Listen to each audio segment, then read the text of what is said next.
Welcome to the Unraveling the Scriptures channel.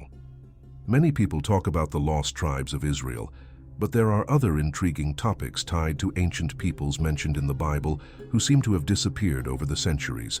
For example, where are the descendants of Lot? Lot was Abraham's nephew and the patriarch of two significant nations in biblical accounts, nations that history confirms existed, the Moabites and the Ammonites. In this video, we'll explore what happened to these people and whether traces of Lot's descendants remain today. Stay with us to discover more about this fascinating story and see what archaeology and ancient texts reveal about the fate of these peoples. Where are Lot's descendants today? Lot is an important figure in the Old Testament, described in the book of Genesis, whose life was marked by his kinship with Abraham and his righteousness before God. For those who might not know, Lot was Abraham's nephew and a grandson of Terah, Abraham's father. He was the son of Haran, Abraham's brother, who passed away in Ur of the Chaldees, leaving Lot under his uncle's care. Despite the hardships, Lot shared Abraham's faith and remained faithful to his uncle's God. He is one of the few characters in Genesis described as righteous or upright in the eyes of the Lord, which granted him a special place in biblical narratives. Like Abraham, Lot was chosen and protected by God on several occasions, including during the destruction of Sodom and Gomorrah, where he demonstrated his righteousness by welcoming angels sent by the Lord. Lot's story is a testament to family loyalty and faith in God, and his journey and descendants are remembered as essential parts of the biblical narrative, especially through the peoples who descended from him, the Moabites and Ammonites, whose histories continue to intrigue us to this day. Lot's story reveals the justice and truth of God, the Almighty of Abraham. In a pivotal episode, God decides to spare Lot by removing him from Sodom before destroying the city. This event occurs after a conversation between God and Abraham, where Abraham asks if the city would still be destroyed if there was a righteous person within it. God then decides to save Lot and his family, showing his mercy by rescuing the righteous before bringing judgment upon the place. Biblical texts inform us that Lot was married and that his wife, possibly from Ur of the Chaldees, lived with him in Sodom. She likely had a strong attachment to the city, for when they were visited by two angels sent to rescue them, God instructed them not to look back while fleeing. However, Lot's wife, perhaps driven by nostalgia or attachment, disobeyed and looked back at the burning city, instantly becoming a pillar of salt. This well-known story teaches us lessons about obedience and detachment, reminding us that sometimes to move forward, we must leave behind what binds us to the past. The name Lot has interesting and significant origins. According to Assyriologists, the name likely has roots in ancient Assyria, where its meaning is related to terms like shield-bearer or warrior. This context suggests that Lot's name may reflect qualities of protection and courage, attributes that stand out in his story. After the tragic death of his wife, transformed into a pillar of salt for disobeying God's instructions and looking back, Lot and his two daughters had to start their lives anew, far from Sodom. The young women, however, were profoundly influenced by the culture of the city where they had grown up. In that era, societal pressures on women to marry were strong, and those who remained single were often marginalized and undervalued. Fearing loneliness and the loss of family continuity, Lot's daughters made a controversial and drastic decision to ensure the preservation of their lineage. This story reflects not only the cultural influences of Sodom upon them, but also the difficulties women faced in ancient times, where the absence of a husband could mean isolation and social disdain. After God destroyed Sodom and Gomorrah due to their corruption and sin, Lot and his two daughters were the only survivors of their family. They fled to the mountains and took refuge in a cave. In that isolation, Lot's daughters faced a complicated situation. They believed they were the last people on earth and that their father's lineage, along with their own descendants, would vanish. With this thought in mind, Lot's two daughters made a controversial decision to ensure their family's continuity. The elder daughter suggested to the younger that they intoxicate their father so they could conceive children by him. On the first night, the elder daughter made Lot drunk and lay with him while he was unaware. The next night, the younger daughter did the same. From this incestuous union, 2 sons were born: Moab, who became the ancestor of the Moabites, and Ben-Ami, the ancestor of the Ammonites.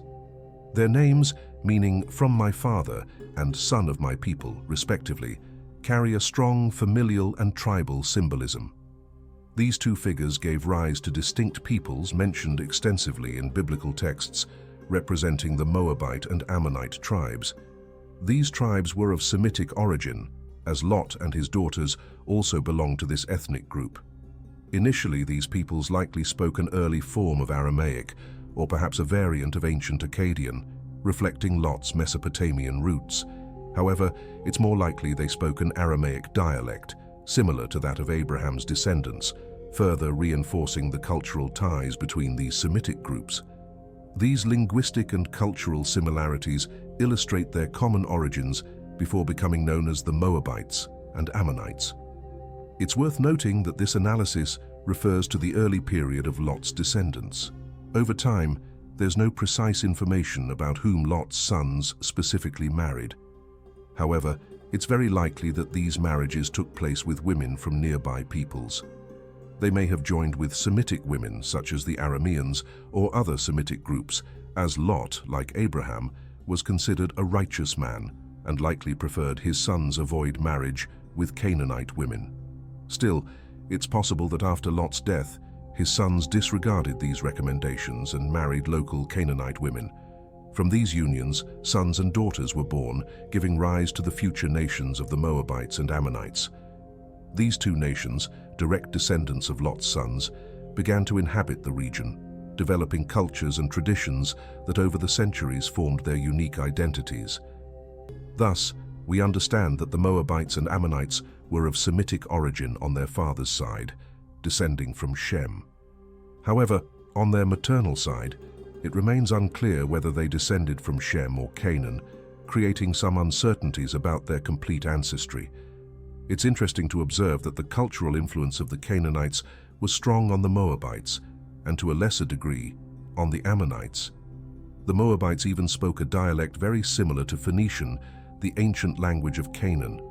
This shows a significant linguistic and cultural exchange between these peoples, likely facilitated by geographic proximity and social and commercial contacts. The biblical texts mention that both the Moabites and the Ammonites began to serve various deities of Canaanite origin. Among them, the main Moabite deity was Chemosh, but they also worshipped other Canaanite gods such as Baal, Asherah, and Astarte. It is uncertain whether there were any remnants of Lot's monotheistic faith among them, but it is likely that some Moabites and Ammonites at least had heard of the God of Abraham. Nevertheless, they chose to follow Canaanite religious practices, distancing themselves from the faith of their ancestors and incorporating local cults into their tradition. Over the years, it is quite probable that the Moabites and Ammonites mixed with other groups of Semitic origin, especially with the Edomite tribes who were related to Abraham.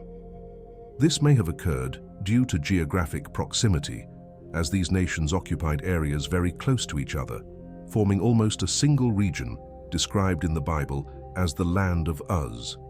This region largely corresponds to what we now know as the territory of Jordan in the Middle East. Regarding the descendants of Moab and Ammon today, it is interesting to note that, although little discussed in videos or addressed by religious leaders, the genes of these ancient populations are still present in Jordan. While they no longer exist as isolated ethnic groups, these populations did not completely disappear, but underwent an intense process of miscegenation over the centuries. This process included various groups of Semitic origin that inhabited and still inhabit the region, resulting in a rich ethnic mix that makes up the current population of Jordan. Therefore, even though the ancient Moabites and Ammonites no longer exist as distinct peoples, their genetic and cultural heritage remains alive in the roots of the modern Jordanian people, who indirectly carry an important part of this ancestral history. In summary, the Moabites mixed with the Ammonites, who also integrated with the Edomites. Later, other groups arrived in the region, such as the Nabateans, descendants of Ishmael known as Ishmaelite Arabs, who mixed heavily with the native populations. Additionally, the Horites, a Canaanite people, also lived there. Over the centuries, the region was dominated by various empires, including the Assyrians, Syrians, Babylonians, and Persians, and all these peoples left their mark by mingling with the local populations. Subsequently, the area was incorporated into the Roman Empire, but the presence of the native populations remained strong. With the Islamic incursions and the expansion of Islam, more Arabs migrated to the region, further contributing to the rich ethnic mix. Thus, modern Jordan carries the genetic legacy of the ancient Moabites and Ammonites, among other Semitic peoples. Interestingly, the capital of Jordan, Amman, is named after the ancient city of the Ammonite kingdom. The name Amman comes from Ammon or Ammon, reflecting the historical continuity of this people in the region. Thank you to everyone who watched this far.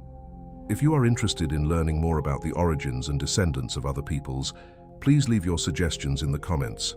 We will make videos as soon as possible. May God bless you all and see you soon.